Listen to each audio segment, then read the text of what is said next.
Good morning fifth class. कैसे हैं आप लोग? होप आप सब लोग ठीक होंगे, अच्छे से स्टडी कर रहे होंगे घर पर। कल मैंने आप लोगों को क्वेश्चन नंबर 2 के क्वेश्चन आंसर्स भेजे थे। आज हम क्वेश्चन नंबर 3 स्टार्ट करेंगे। तो आप लोग सभी लोगों से रिक्वेस्ट है कि आप लोग अपना काम पूरा करें और मैं व्हाट्सएप नंबर आपको दे दूंगा। आप लोग अपना होमवर्क जो है वो कंप्लीट करने के बाद मुझे मेरे व्हाट्सएप नंबर पर सेंड कर देंगे। जो मेरा व्हाट्सएप नंबर है वो है 9871331793। इस नंबर पर मुझे चैप्टर नंबर 2 के क्वेश्चन आंसर्स जो मैंने कल कराए हैं आपको, जो मैंने भेजा है आपके ग्रुप पे, उसको सब अपनी कॉपी में करके और मुझे शेयर करेंगे। मैं चेक कर लूँगा कि आपने काम ठीक से किया है या नहीं किया है। दूसरा बेटा, जिन बच्चों की फीस सबमिट नहीं हुई है वो लोग अपने पेरेंट्स को बोलकर स्कूल में फीस सबमिट कराएं। स्कूल अगर कोई प्रॉब्लम है तो स्कूल में आकर एक बार बात करें, अपनी समस्या स्कूल में बताएं कि सर ये समस्या है, और अपने क्लास टीचर से बात करें। और स्कूल ने एक प्रोग्राम भी चला रखा है जिसमें स्कूल जो है बच्चों को फीस में कुछ रिबेट यानी कुछ छूट भी दे रहा है। तो एक बार आप स्कूल में आके मालूम करें वो क्या रिबेट आपको, क्या छूट आप लोगों को स्कूल से मिल सकती है, किस तरीके से आप इंस्टॉलमेंट में या किस तरीके से आप अपनी फीस सबमिट कर सकते हैं। तो प्लीज़ एक बार आकर आप स्कूल में कांटेक्ट जरूर करें, अपने क्लास टीचर से ज़रूर बात करें। चलो अब हम चैप्टर नंबर 3 स्टार्ट करते हैं। आज का जो चैप्टर है वो है ऑर्गन सिस्टम। आपको पता है हमारी जो बॉडी है, the whole body is made up of very different organs. किससे मिलकर बनी हुई है? With different organs. इन सब ऑर्गन्स को मिलाकर हमारा एक सिस्टम बनता है जिसे हम ऑर्गन सिस्टम या बॉडी कहते हैं। So all the body parts are known as organs. इनको हम क्या कहते हैं? डिफरेंट डिफरेंट ऑर्गन्स बोलते हैं। और इनसे मिलकर हमारी जो है कंप्लीट बॉडी स्ट्रक्चर तैयार होता है। The human body is made up of millions of tiny microscopic structures called cells. जो ये मानव शरीर है ना, वो लाखों छोटी छोटी स्ट्रक्चर्स से मिलकर बना है जिसे हम सेल कहते हैं। सेल जानते हैं? सेल मतलब होता है the fundamental part of our body. हमारे शरीर की जो सबसे छोटी अगर कोई इकाई है, यूनिट है, उसे हम सेल कहते हैं। ठीक है बच्चों? और हमारे शरीर में लाखों ऐसी सेल्स हैं जिनसे मिलकर हमारा बॉडी स्ट्रक्चर तैयार होता है। The cells of similar kind join together to make a tissue. एक प्रकार की सेल मिलकर, जब एक प्रकार की बहुत सारी सेल मिल जाती है ना, तो उससे टिश्यू बनता है। सेल माने होती हैं कोशिकाएं, और जब ये एक प्रकार की बहुत सारी कोशिकाएं मिल जाती हैं साथ में, तो टिश्यू बनता है। बच्चों ध्यान रखना, सबसे पहले सेल होता है, सेल से अब क्या बन गया? टिश्यू बन गया। टिश्यू से क्या होएगा आगे? टिश्यू से हमारा बनता है ऑर्गन, और ऑर्गन से बनता है ऑर्गन सिस्टम। क्लियर हो रहा है? तो ये होती है कोशिकाएं। ध्यान से देखो बच्चों, ये कोशिकाएं होती हैं। जब एक प्रकार की बहुत सारी कोशिकाएं मिल जाएंगी तो हमारे पास बन जाते हैं उत्तक, टिश्यूज हम इनको बोलते हैं। जब ये बहुत सारे टिश्यूज मिल जाते हैं तो इनसे उत्तकों के मिलने से, जब एक जैसे उत्तक मिल जाते हैं तो हमारा बन जाता है ऑर्गन, जिसे हम अंग कहते हैं, पार्ट कहते हैं। और जब डिफरेंट अंग, डिफरेंट ऑर्गन्स मिल जाते हैं तो पूरा ऑर्गन सिस्टम बन जाता है जिसे हम शरीर, बॉडी कहते हैं। समझ में आया बच्चों? तो सेल बहुत सारी मिलकर एक जैसी सिमिलर काइंड ऑफ सेल, एक जैसी सेल मिलेंगी तो टिश्यू बनेंगे। टिश्यू मतलब उत्तक बनेंगे, और जब एक जैसे टिश्यूज बन जाएंगे तो ऑर्गन बन जाएगा। और जब ये सारे ऑर्गन एक साथ मिलकर काम करेंगे तो वो ऑर्गन सिस्टम बन जाएगा। और ऑर्गन सिस्टम ही क्या है? हमारा होल बॉडी स्ट्रक्चर है, हमारा पूरा शरीर है। तो आप लोगों को मुझे लग रहा है अच्छे से समझ में आ गया होगा कि क्या क्या चीजें ये होती हैं बच्चों। चलो आगे पढ़ते हैं हम लोग। तो मैंने आपको बताया the cells of similar kind, जब एक जैसी सेल, एक प्रकार की सेल मिल जाती हैं, साथ में काम करती हैं, तो उसे टिश्यू या उत्तक कहते हैं। और जब the similar kind of tissues join together, और जब एक प्रकार के टिश्यूज उत्तक मिल जाते हैं तो ऑर्गन बनता है। To make an organ that perform a similar job together forms an organ system, और एक जैसे ऑर्गन मिलकर ऑर्गन सिस्टम बना देते हैं। The human body has many organ systems working together, इस तरीके से हमारे शरीर में बहुत सारे ऑर्गन सिस्टम है जो एक साथ मिलकर काम करते हैं, और इस ऑर्गन सिस्टम से हमारी बॉडी बन जाती है, ह्यूमन बॉडी या ह्यूमन स्ट्रक्चर बन जाता है। Let us learn about them, आओ अब हम उन बहुत सारे ऑर्गन सिस्टम, अंग तंत्र के बारे में बात करें। वो कौन कौन से बॉडी स्ट्रक्चर हैं, कौन कौन से बॉडी पार्ट्स हैं। सबसे पहले होता है द स्केलेटल सिस्टम। स्केलेटल का मतलब होता है कंकाल। कंकाल मतलब ये जो हड्डियों का जो ढांचा है हमारे शरीर में, ये हमारा क्या होता है, basically they provide a structure to our body.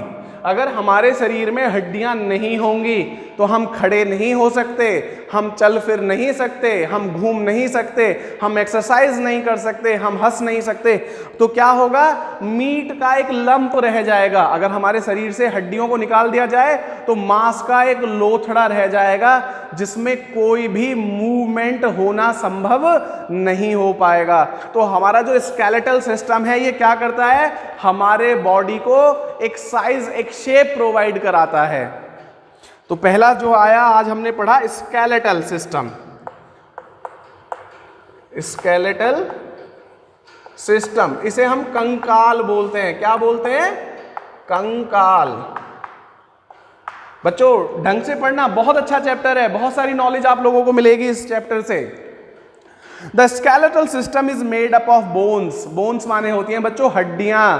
तो ये जो स्केलेटल सिस्टम है, बहुत सारी बोन्स मिलकर, हमारे शरीर में जितनी भी बोन्स हैं they all are parts of skeletal system, वो सब कंकाल तंत्र का हिस्सा होती हैं।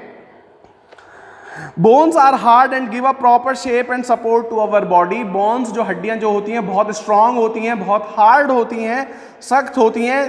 That gives a proper shape, जिससे हमारे शरीर को एक सही निश्चित आकार मिलता है, शेप मिलता है। And support to our body, और हमारे शरीर को सहारा मिलता है, सपोर्ट मिलती है।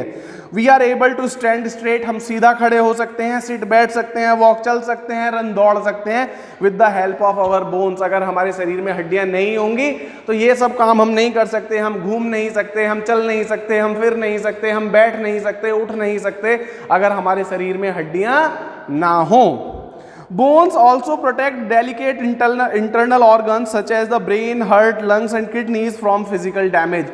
और हड्डियों का दूसरा काम होता है हमारे जो अंदर कुछ और बॉडी पार्ट्स हैं उनको प्रोटेक्ट करना, उनको सुरक्षा प्रदान करना। कौन कौन से पार्ट्स हो सकते हैं, जैसे हमारा दिमाग, जो ब्रेन होता है, उसके चारों तरफ हड्डियों का एक घेरा होता है जिससे हमारा ब्रेन कैसा रहता है, प्रोटेक्टेड रहता है, सुरक्षित रहता है।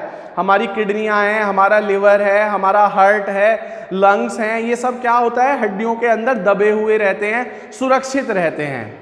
जैसे हम लोग घर के अंदर रहते हैं ना, वैसे ही हमारे जो बॉडी ऑर्गन्स हैं अंदर वाले, वो हड्डियों के अंदर सुरक्षित रहते हैं, जिससे कि उनसे कोई एक्सटर्नल डैमेज उनसे नहीं होता, कोई भी चोट उनको डायरेक्ट नहीं लगती। At the time of birth a child has over 300 bones. जब बच्चा पैदा होता है तो उसमें 300 से ज़्यादा हड्डियां होती हैं। There are about 206 bones in an adult human body. और एक एडल्ट में, यानी कि जब बच्चा 18 साल के लगभग हो जाता है, उसे हम एडल्ट कहते हैं, वयस्क हम उसे बोलते हैं। वयस्क नर या मादा में 206 हड्डियां होती हैं। बच्चा जब जन्म लेता है तो ज़्यादा हड्डियां होती हैं, लेकिन जैसे जैसे बच्चा बड़ा होता जाता है तो वो हड्डियां जुड़ती चली जाती हैं आपस में, और जब बच्चा पूरे तरीके से विकसित हो जाता है, वयस्क हो जाता है, उस टाइम पर 206 हड्डियां उसके अंदर रह जाती हैं। The largest bone in our body is the thigh bone or femur. जो सबसे बड़ी हड्डी होती है हमारे शरीर की वो थाई, यानी कि हमारे जांग की हड्डी होती है। जांग जानते हैं ना, पैर में ये वाली हड्डी जो होती है, इसको हम फीमर बोलते हैं। क्या नाम है इसका, फीमर। और this is known as the largest bone और आवर बॉडी। हमारे शरीर की सबसे बड़ी हड्डी फीमर हड्डी होती है। अब हमारा है मस्कुलर सिस्टम। मस्कुलर आप जानते हैं ना, मसल्स। मसल्स मतलब मास, मसल, ये जो हमारा मास है हमारे ऊपर, फ्लैश जो होता है हड्डियों के ऊपर क्या होता है, फ्लैश होता है, जिसे हम मसल्स बोलते हैं, और इसको मिलाकर जो बनता है वो मस्कुलर सिस्टम बनता है। The muscular system is made up of muscles, जो मस्कुलर सिस्टम है वो मसल्स से मिलकर बना हुआ होता है। Muscles are soft and flexible, जो मसल्स होती हैं वो सॉफ्ट होता है, मुलायम होता है, फ्लेक्सिबल माने लचीला होता है। Most of the muscles are attached with the bones with strong fibre called tendons, और जितने भी मसल्स होते हैं वो जुड़े हुए होते हैं बोन्स माने हड्डियों से, जो स्ट्रॉन्ग फाइबर के द्वारा जुड़ा हुआ होता है, जिसे हम टेंडन या तंतु बोलते हैं। टेंडन्स माने तंतु, जिसके द्वारा हमारा मांस और हड्डियां एक दूसरे से जुड़े हुए होते हैं, स्ट्रांगली बाइंड होते हैं। Muscles along with the bones help us move various part of our body, muscles हड्डियों के साथ मिलकर एक साथ काम करते हैं, जिससे हम अपने बॉडी पार्ट्स को मूव कर सकते हैं। अगर मेरा मन करा हाथ उठाने को तो मैंने उठा दिया, ये तभी पॉसिबल है जब मसल्स और बोन एक साथ मिलकर काम करें। अगर हमारे मसल्स काम करना बंद कर दें तो हम अपने हड्डियों को, यानी कि अपने हाथ को, पैर को, और हम किसी भी तरीके का मूवमेंट नहीं कर पाएंगे। When they works together then only we can move our body parts, जब हड्डियां और मसल्स साथ में मिलकर काम करते हैं तभी हम अपने शरीर को मूव कर सकते हैं बच्चों। अदरवाइज अगर इनमें से कोई एक काम करना बंद कर दे तो हम अपने शरीर में मूवमेंट नहीं कर पाएंगे। Even the slightest movement in our body is carried out by muscles, हमारे शरीर में छोटे से छोटा मूवमेंट भी मसल्स के द्वारा होता है। There are about 650 muscles in our body, और हमारे शरीर में लगभग 650 मसल्स होते हैं। We have 50 muscles in our face alone, हमारे मुंह पर खाली 50 तरीके के मसल्स होते हैं। 50 muscles are there in our face, हमें अपनी आंख चलानी है, नाक चलानी है, मुंह चलाना है, कुछ भी काम करना है उसके लिए एक अलग मसल होता है। Out of which we use 70 muscle to smile, और हंसने के लिए हम 17 मसल 17 मसल्स का यूज करते हैं। समझ में आ रहा है बच्चों आपको? 17 muscles is required when you are suppose to smile, अगर आपको हंसना है तो 17 मसल्स काम कर रहे होते हैं उस टाइम पर। And around 43 muscles to frown, और गुस्सा होने के लिए आपको 43 मसल्स का यूज करना पड़ता है। फ्रोन मतलब गुस्सा होना। When a muscle attach to a bone contracts, जब कोई मसल, हड्डी से जुड़ी हुई मसल जब कॉन्ट्रैक्ट करती है, सिकुड़ती है, इट पुल्स द बोन, तो वह हड्डी को खींचती है, एंड मेक्स इट मूव, जिससे उसके अंदर मूवमेंट पैदा होता है, क्रिया उत्पन्न होती है। Muscles generally work in pairs, muscle generally कैसे काम करती है? पेयर्स में, जोड़े में काम करती है। If a muscle attach to a bone contracts to pull it up, its partner contracts to pull it back down, अगर कोई एक मसल किसी हड्डी को कॉन्ट्रैक्ट करके, मतलब सिकुड़कर हड्डी को खींचती है, ऊपर की तरफ उठाती है, तो उसका जो पेयर है वो कॉन्ट्रैक्ट करके उसे पुल इट डाउन यानी नीचे की तरफ लेकर आता है। Also when one muscle contract इस पार्टनर रिलैक्सेस, अगर एक मसल कॉन्ट्रैक्ट यानी सिकुड़ती है तो उसका जो पार्टनर होता है, जो उसका पेयर होता है, वो उस समय रिलैक्स हो जाता है। तो ये 1 बाय 1 काम करते हैं, पेयर में काम करते हैं। बच्चों जो आज हमने पढ़ा है, आई सपोज आप लोगों को वो समझ में आ गया होगा, तो आप लोग इसको ढंग से पढ़ें। बहुत इंपॉर्टेंट चैप्टर है, आपको बहुत सारी नॉलेज इस चैप्टर से मिलेगी। मैंने आपको बता दिया है, अगर कोई प्रॉब्लम है तो मेरा व्हाट्सएप नंबर है 9871331793, इस पर आप मुझे कांटेक्ट भी कर सकते हैं। और बच्चों जो मैंने आपको फीस के लिए बताया है वो आप लोग सभी लोग प्लीज़ एक बार अपने क्लास टीचर से बात करें, या स्कूल में आकर अपने पेरेंट्स को बोलें कि वो एक बार स्कूल ऑफिस में आकर बात करें। मैंने आपको बताया था स्कूल बहुत सारे ऑप्शंस दे रहा है बच्चों को, कैसे वो अपनी फ़ीस जमा करा सकते हैं, इंस्टॉलमेंट में करा सकते हैं, अगर कोई 1 टाइम दे सकता है तो 1 टाइम पेमेंट भी दे सकता है। और स्कूल में एक रिबेट प्रोग्राम भी चल रहा है, बच्चों को छूट दी जा रही है अपनी फ़ीस जमा करने के लिए, उसमें 1 या 2 महीने की फीस शायद माफ़ भी कर रहा है स्कूल मैनेजमेंट। तो आप लोग कृपया एक बार आकर स्कूल में बात करें, वो जानकारी लें कि कितने महीने की फ़ीस आप लोगों की माफ़ हो सकती है, और बाकी अपनी फ़ीस जमा कराएं। Thank you, have a nice day.